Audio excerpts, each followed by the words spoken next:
Okay, I'll put it like this.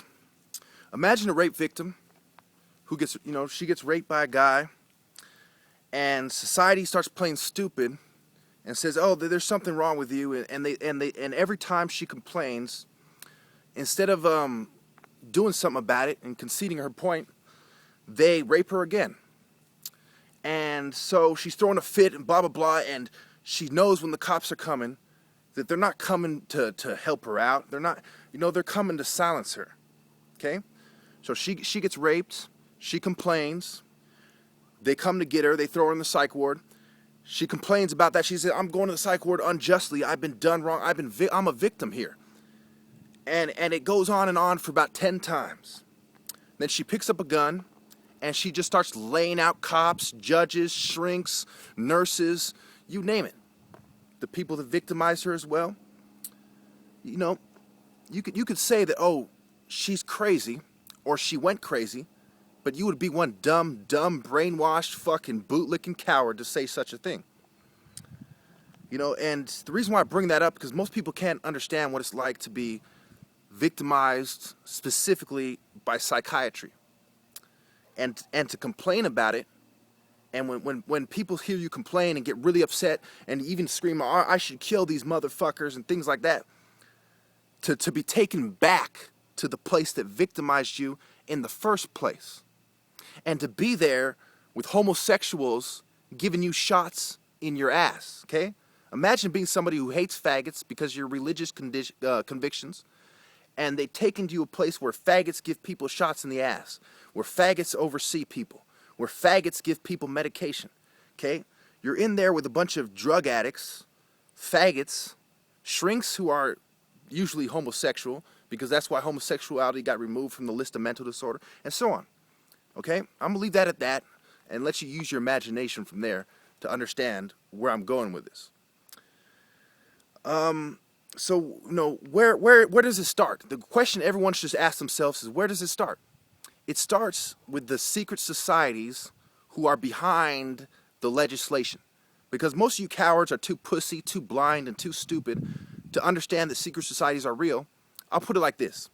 It starts with the exclusive clubs of rich people, which include some poor people and cops, and they are the people that own controlling interest in pharmaceutical companies. And through their profitable corporations and conglomerates, they have a huge amount of sway and a huge amount of say when it comes to legislation.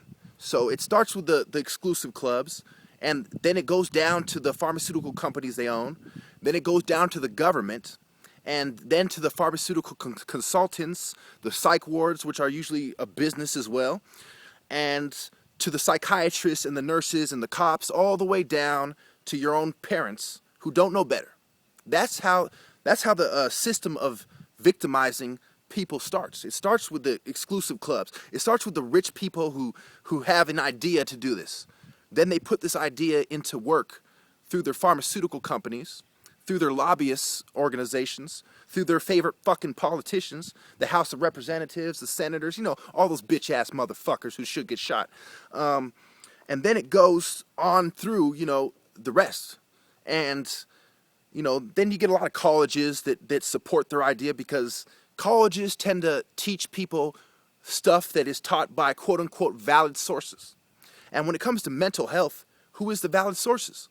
Well, supposedly, it's the pharmaceutical companies, it's the pharmaceutical consultants, it's the psychiatrists. These are the quote-unquote valid sources. It's the DSM, the Diagnostical Statistical Analysis of Mental Disorders. Every year they add like 400 new fucking mental disorders to it. Okay, so that's how it starts. That's how it comes down. It's like the waterfall effect. The snowball effect. And it becomes such a powerful part of the society's infrastructure that, the political abuse of psychiatry, the political abuse of law enforcement, the political abuse of the private industrial complex, the private prison industrial complex. Then there's something called military psychology. So the political abuse of the military industrial complex because it's not just psychology being used on the troops or psychological analysis for the troops. It's also the industries that's connected to the military that is also applying military psychology. So if you truly understand how this works, there's no magic to it. It's a bunch of psychologists that work with the military, that work with the government, who have designed a system of oppression to make sure that their white power structure agenda gets pushed across. Okay? Now, anybody who's heard me explain it the way I've just explained it would be a complete idiot, a complete fool, a complete blind, peon, sheep, pussy, bootlicker, not to concede my point. All power to the people, death to the white power structure. Thank you.